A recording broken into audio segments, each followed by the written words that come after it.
Assalamu alaikum and welcome back. Right, in the studio we have Shaqib Juneja, who's the General Manager of the Islamic Council, introduction to the Islamic Finance Advisory. And on Zoom, we have Omar Suleman, who's the CIF and CEO of IFA. Shaqib, assalamu alaikum wa rahmatullahi wa barakatuh, brother. Wa alaikum salam wa rahmatullah.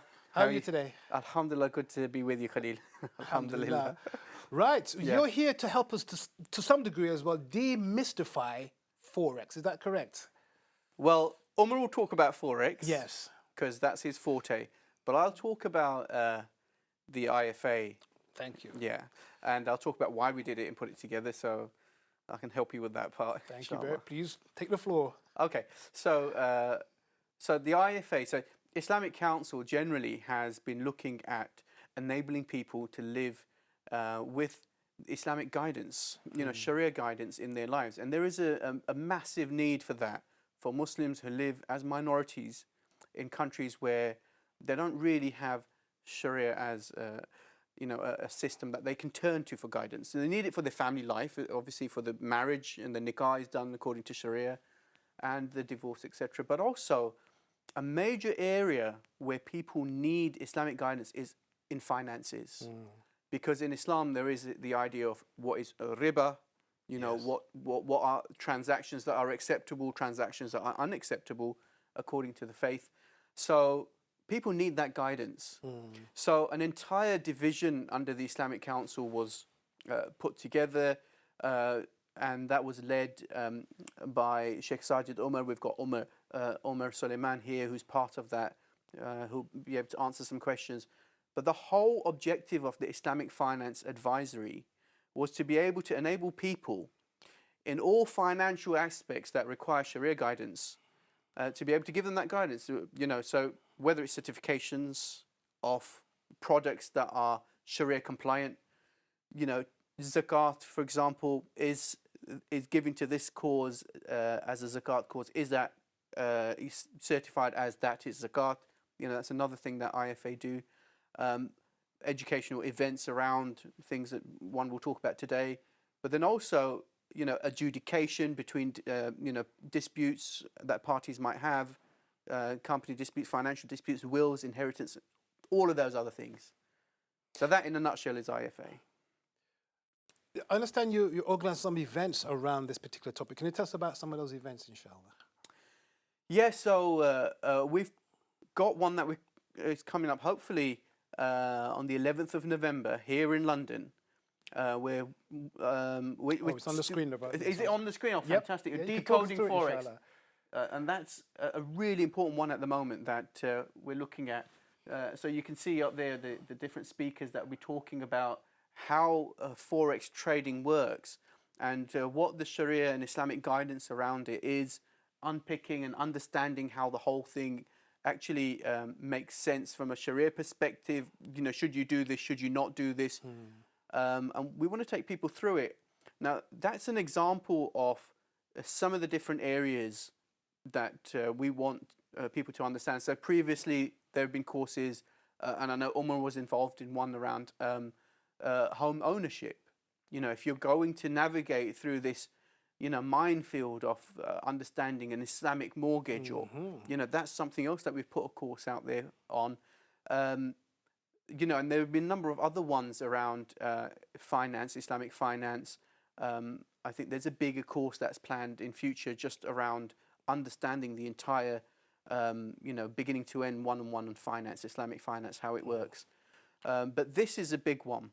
Okay. And so, yeah, these are general courses for a whole different range of people. I think this one's specific to people who are interested in, Forex trading. Okay. Brother Omar, you're on the line there, inshallah. Assalamu alaikum. Yes. Wa alaikum assalam. How are you today? Alhamdulillah. Alhamdulillah. Very good, bro. Now, it's your job to help us and myself, because I keep hearing this, Bitcoin, Fostake Forward, all these things on social media, left, right, and center.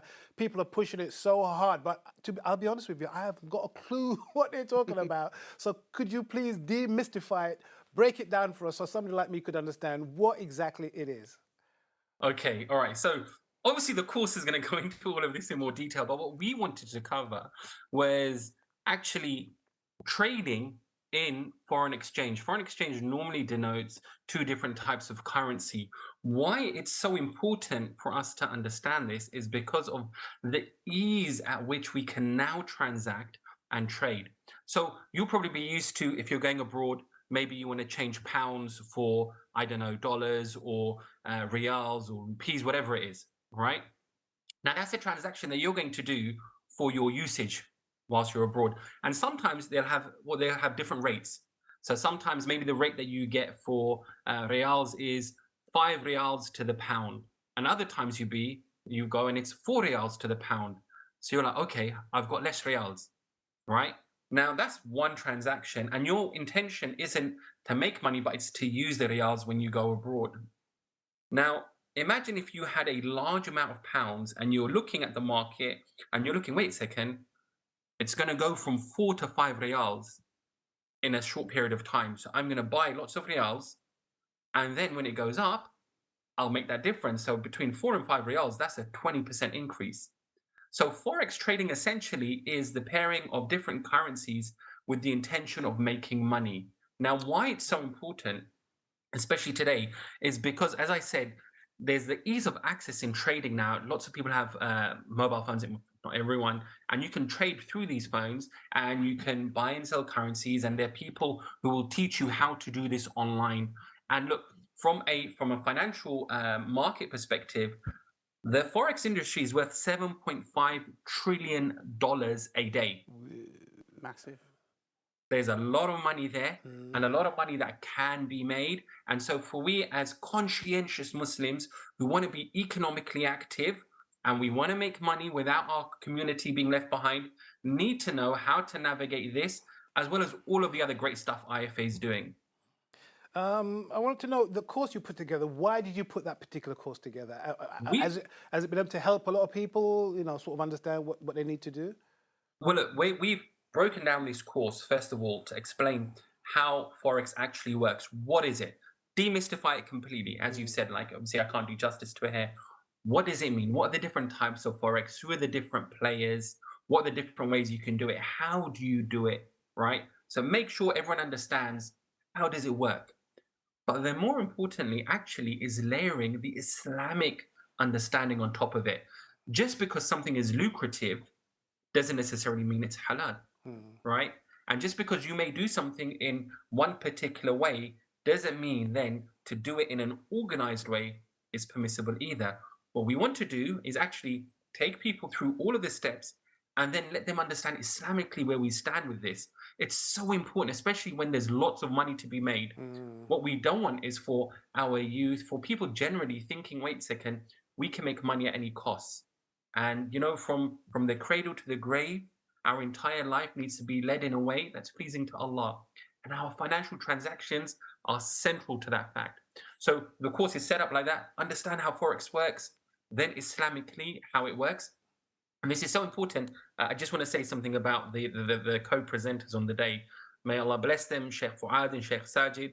May Allah really, really reward them. They are experts in finance and fiqh and jurisprudence generally. This is really important. There's a lot of people who are involved in Islamic finance. Allah bless them, but they only see things through a narrow lens. Having scholars who understand it from a wide aspect is so important. And then we have Safdar, who I can say this, he used to manage hundreds of millions of dollars when he was working as head of Islamic finance for a major investment bank. So this is industry experts really with Sharia experts. You don't get this normally. What you'll get is someone who teaches you how to make a bit of money. And with so much money on the line, so to speak, it's important that obviously we use Islamic ethics according to the Sharia law as well, because otherwise, as you said, people can get a little bit excited, and with that much money, as I said before, I can imagine why people would get a bit tempted to take shortcuts and to maybe not be so ethical. What does the course plan to achieve after it's said and done? So what we want people is to have a rudimentary understanding of Forex, understand how Forex works, the different types of trading, how to understand the Sharia's response to it and to navigate it through the lens of the Sharia. This is really important. What's allowed, what's not allowed.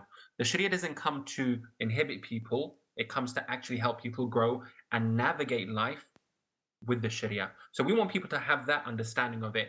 And then also we want them to know how to avoid everyday pitfalls. So my background specifically is in risk and technology and compliance. So I really want to help people understand actually from a bigger picture, how do we make sure that we aren't falling prey to scams, etc., and how to navigate that element of it as well when it comes to Forex.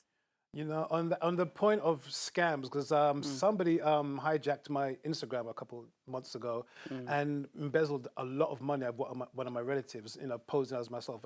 And that, I think things like that have been happening time and time again. We hear about these unfortunate incidences, and it puts people off, to be honest, because they don't know who to trust anymore. So I think the fact that the brothers have put this together, inshallah, I think is very encouraging. I also wanted to ask, what other courses do you plan to roll out, inshallah?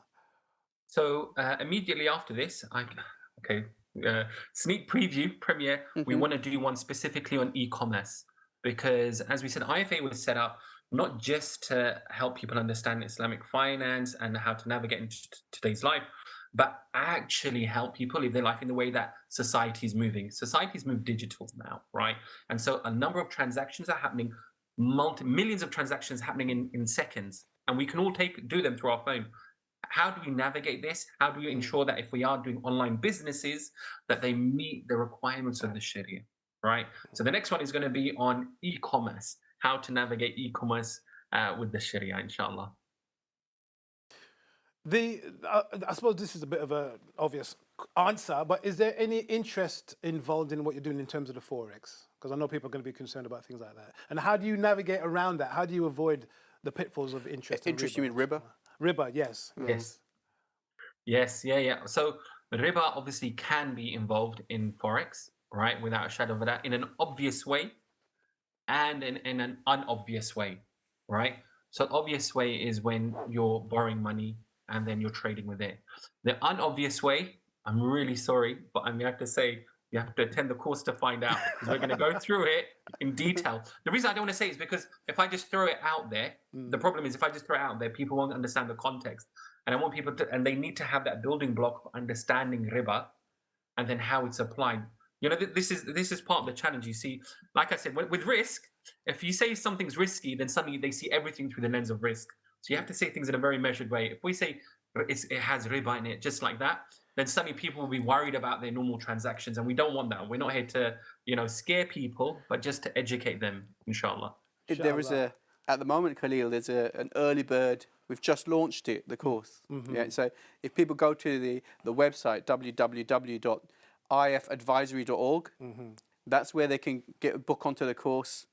We've got that's the one back on the screen there. So early bird discount code is up there as well. Okay, FX. I can't read the whole thing from here, but don't worry. I think it says, FX EB20, early bird 20. Right, so that's the discount code for the moment.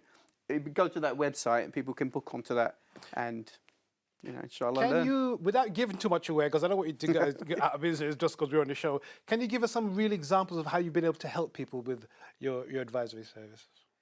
Okay, so just think for a moment about home ownership. That and a lot of people, myself included, benefit from an understanding of you've got lots of different mortgages out there. You've got lots of different home ownership schemes. Part buy, part rent, and a lot of people want to come onto that course to see what are the different ones. There are some that we at the Islamic Finance Advisory have certified, and then we'll talk about who they are. And so people can then have a very clear idea of what is halal, haram. They'll come onto that course and they'll know, well, I picked this particular finance product will be suitable for me. I don't want to go into details of specific ones, but that's generally what people need.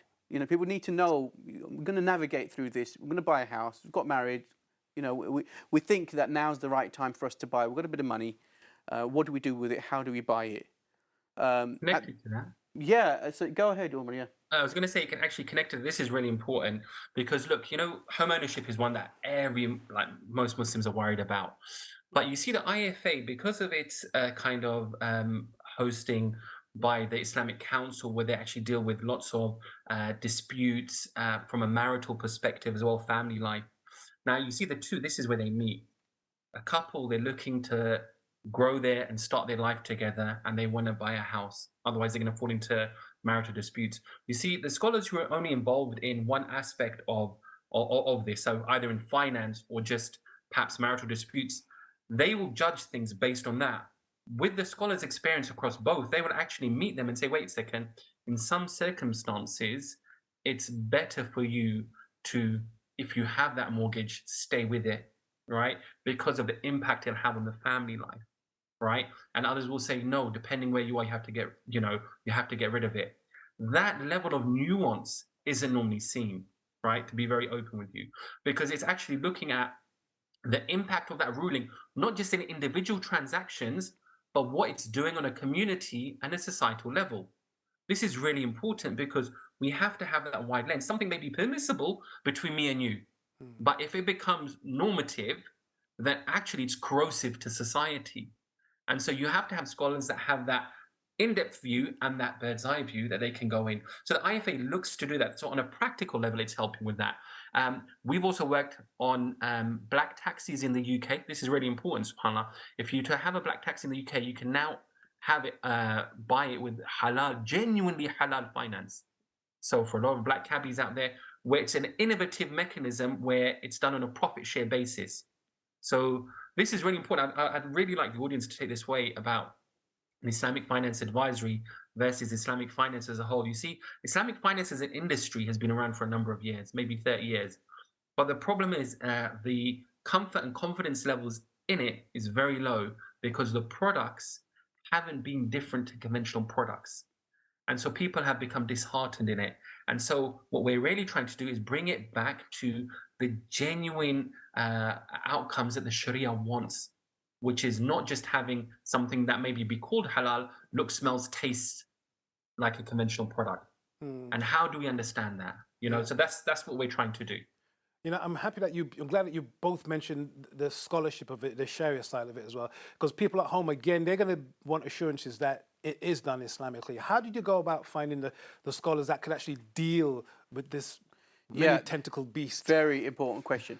Now, and I'm actually really happy you asked this question, because one of the things that we see happening at the moment, and this is what makes the Islamic Finance Advisory, Islamic Council very different, is that it's not just about putting on a course and then you go and get the fatwa from that scholar, or you ask a few questions at the end of the course and then, all right, I know what I'm doing. But you've actually got the opportunity to book a session, a session, and you can talk about your particular problem and the judge. So Sheikh Sajid Umer is a trained judge, a qadi. And then you've got, this arbitration that happens where if you've got people who've got disputes, it's not about just going to the local mufti in the mosque. You've got to go to someone who's got the knowledge, of course. And so we've got a number of different adjudicators or advisors who are actually trained in different fields, and not all of them can take not all of them can take cases to do with, for example, khula. Some of them can take that. Some of them, they've been trained in other things. So it's very important that the person understands that, we've got this educational event, but that's not just about taking the fatwa and moving on, say, I heard this at a particular course. But now you've got a place where you can go specifically with your disputes, with your personal finance, related fatwas that you need. And that person will be a person of knowledge, a scholar, a mufti. And what makes this also different to just going to the general mufti in the masjid is that rather than taking it to a particular one man who's then going to make a decision and that's it, what makes the Islamic Council and the IFA completely different is that it works on a shura basis. There is a panel. Umer sits on the panel. Nothing, no fatwa or no judgment or no adjudication or advice is given except that it goes through the shura process. And so that gives confidence that what you're going to get from the IFA and Islamic Council is actually going to be something that scholars have agreed upon. MashaAllah. That's very different. Before we leave, please tell us how the viewers at home can get in touch with you. Okay. Do come join us on ifadvisory.org. Okay, so that is www.ifadvisory.org. Should be on the screen. That is on the screen. That's where you will be able to join the course. And then once this course has been launched and everything, It's the same website where you'll be able to book all of our services, inshallah. So that is the point to stay in touch with us. Sounds amazing. Brother Umer, Brother Shaqib from the IFA, thank you so much for joining us today and help us to demystify the whole thing, inshallah. Thank you so much, Khalid. Thank you. Right, guys, we're going to go for a quick break. Okay, Assalamu alaikum, brother. He's on the screen there. Right, we're going to go for a quick break, but don't go away. We'll be back in a very, very short while. Assalamu alaikum.